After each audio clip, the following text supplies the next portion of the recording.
Dear students, exercise 4.2 के problem की तरफ हम बढ़ते हैं। तो उसमें हम देखते हैं, हमने एक बहुत इंपॉर्टेंट क्वेश्चन जो कि हमने यूनिट टेस्ट में भी दिया था, मैंने इसे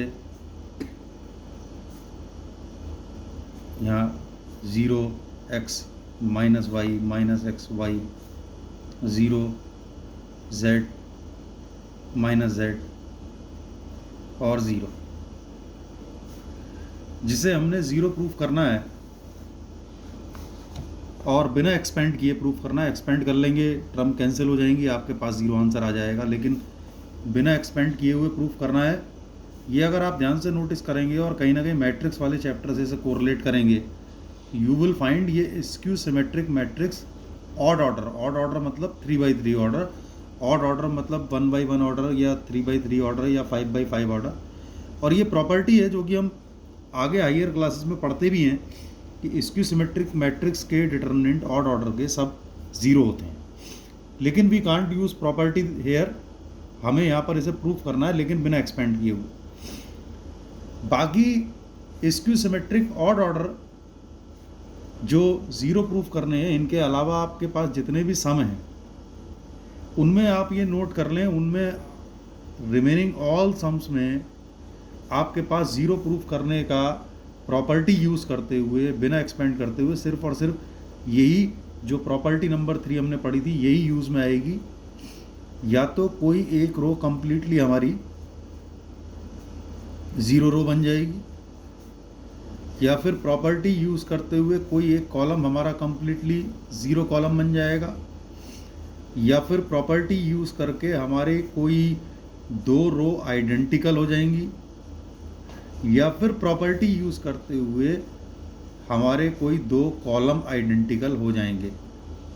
और इन सारी सिचुएशन में डिटर्मिनेंट की वैल्यू 0 होती है। ये हुआ बिना एक्सपेंड किए हुए डिटर्मिनेंट को 0 प्रूफ करने का तरीका। लेकिन जब हम रेगुलर प्रैक्टिस करते हैं डिटर्मिनेंट 3/3 ऑर्डर की, तो हमें पता चलता है कि इनमें से कोई भी property skew symmetric matrix odd order के डिटर्मिनेंट पर यूज़ में नहीं आ रही। It is the special case जिसमें ये प्रॉपर्टी यूज़ में नहीं आ रही। तो इसे 0 प्रूफ करने का तरीका क्या होगा ये नोट करें।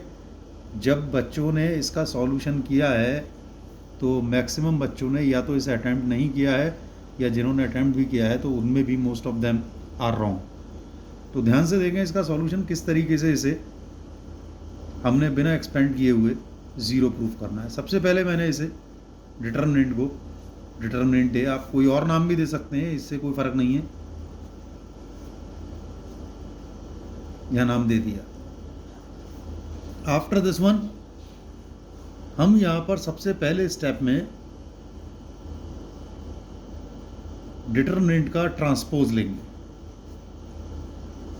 ट्रांसपोज सब जानते हैं, रो और कॉलम की इंटरचेंजिंग।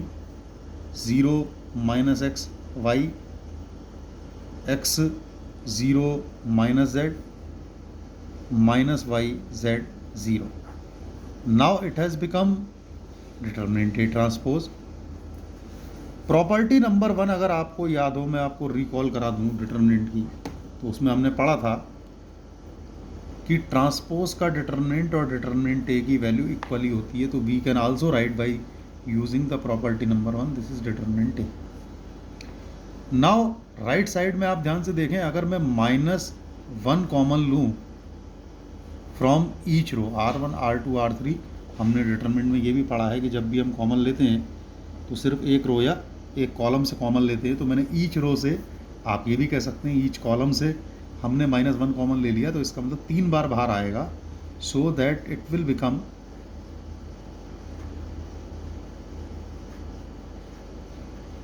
-1 क्यूब आउटसाइड, और इनसाइड जैसा कि आप देख रहे हैं सारी टर्मों के साइन चेंज हो जाएंगे। और अब आप ध्यान से देखें, -1 की पावर ऑड है, बाहर -1 हुआ, और साथ ही साथ ये वाला डिटर्मिनेंट वापस हमारे पास डिटर्मिनेंट ए आ गया। तो हमने जब ट्रांसपोज लिया और सिंप्लीफाई किया तो यहाँ पर हमें सिंप्लीफाई करने के बाद डिटर्मिनेंट ए माइनस डिटर्मिनेंट ए के बराबर हुआ। तो आंसर तो हमें यही मिल जाना चाहिए, क्योंकि हम जानते हैं कि हमारे पास कोई भी ऐसा रियल नंबर नहीं है जो खुद ही के नेगेटिव के बराबर हो। अदरवाइज और क्लियर सॉल्यूशन के लिए मैं एक काम करता हूँ, मैं इस माइनस डिटर्मिनेंट ए को इधर ले लेता हूँ, it will become plus determinant A. It means we have the sum of this two is zero, it means twice determinant A is zero, and because everybody knows about it कि 2 is non-zero number, so clearly determinant is 0। ये आप सम की practice ज़रूर रखें, ये unique तरीका है सम को करने का। और कोई भी मेथड बच्चे मैंने देखा यूजुअली टेस्ट की कॉपी में XYZ से मल्टीप्लाई डिवाइड कर रहे थे, और कोई भी मेथड जो मेरी ओपिनियन है, जो मैंने अपने आप में टेस्ट किया हुआ है इस पर्टिकुलर सम के लिए, इसकी symmetric matrix odd order zero proof करने का बिना एक्सपेंड किए हुए वर्कआउट नहीं करेगा। बाकी इसके अलावा जितने भी सवाल हैं ज़ीरो प्रूफ करने के, वहाँ ये मेथड वर्क करेंगे, मैं आपको पहले ही बता चुका हूँ, इसलिए आपने ध्यान रखना है। तो take care of this question once again, क्योंकि ये दोबारा भी पूछा जा सकता है, बोर्ड में भी ऑब्जेक्टिव क्वेश्चन में बहुत इंपॉर्टेंट क्वेश्चन है। Thank you very much for watching this video students. अगले वीडियो में हम कुछ और सम्स की बात करेंगे एक्सरसाइज 0.2 से।